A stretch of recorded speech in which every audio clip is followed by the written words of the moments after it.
Kemudian pertanyaan selanjutnya datangnya dari Mula Warman dari Bandung. Assalamualaikum warahmatullahi wabarakatuh. Waalaikumsalam warahmatullahi wabarakatuh. Buya, bagaimana hukum menyewa seorang hafidhoh untuk mengkhatamkan Al-Quran guna mendoakan mayit? Terima kasih. Pertama, berbeda masalah doa mayit sama menyewa Al-Quran. Menyewa membaca Al-Quran tidak sah sewaan tersebut. Karena ini ibadah tidak disewa seperti itu. Dalam membaca Al-Quran tidak bisa dengan sewa. Tapi Imam Suyuti menjawab begini. Kalau ada orang, tolong kamu bacakan Al-Quran sampai 30 juz. Nanti saya kasih duit 200.000.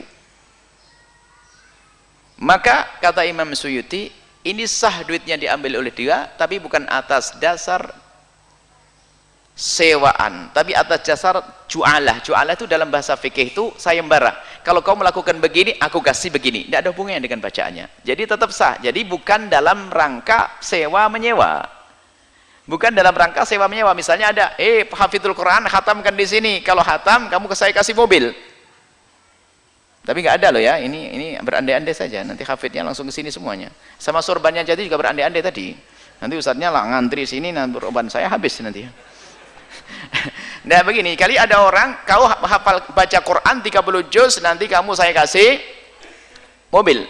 Maka kalau sudah selesai 30 juz, dia berhak mendapatkan mobil, karena ini makna ju'alah. Jadi begini, kayak sayembara bahasa kita itu.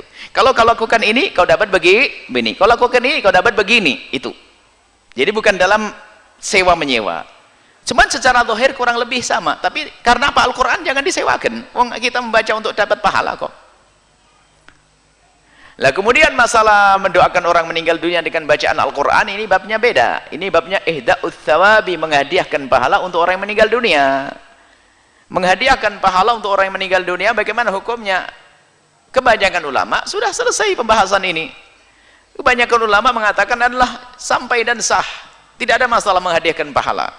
Hanya yang dinukil dari Imam Syafi'i mengatakan tidak nyampe, itu pun dengan catatan dari madhab Imam Syafi'i. Imam Syafi'i, dinukil dari Imam Syafi'i mengatakan tidak sah, kecuali memang diarahkan.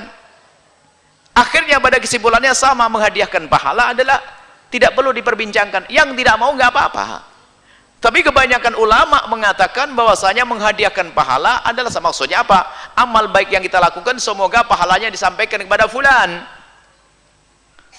Dalam doa, ya Allah, aku telah baca Al-Quran 30 juz. Dan dengan bacaan Quranku ini, ya Allah, lihat doanya bacanya. Dengan bacaan Quranku ini, ya Allah, ampuni orang tuaku yang telah meninggal. Dan sampaikan pahala ini kepada dia. Sah-sah saja yang demikian. Namanya ihda'ut thawab. Jadi tahlil itu namanya, bahasa lokal kita namanya tahlil. Tahlil itu ihda'ut thawab. Menghadiahkan pahala, hukum menghadiahkan. Jadi kalau bahasa fikih, bahasa syariat itu dipisah antara menghadiahkan pahala, antara sedekah membuat makanan. Ini babnya beda-beda. Antara ngutang itu beda babnya. Kadang-kadang mencampur aduk untuk mengatakan tahlil nggak boleh. Karena apa? Ini sudah meninggal dunia, masuk rumah sakit, banyak utang, harus repot melayani tetangganya makan ini. Wah, ini babnya beda, judulnya beda. Kan yang disalahkan kan utangnya ini. Sudah warisannya habis untuk berobat, punya utang, harus nyembelih kambing untuk nyapa tetangga. Jelas ini salah, Anda memaksa. Ini bukan pembahasan di sini. Pembahasan masalah membuat makanan dan sedekah disepakati, nggak ada khilaf. Kalau kita ada orang meninggal dunia, kemudian dari sanak kerabat saudara, Anda pengen bersedekah untuk nenek Anda yang telah meninggal dunia, sah, bahkan sedekah sangat dianjurkan, nggak ada yang melarang satupun dari ulama sedekah.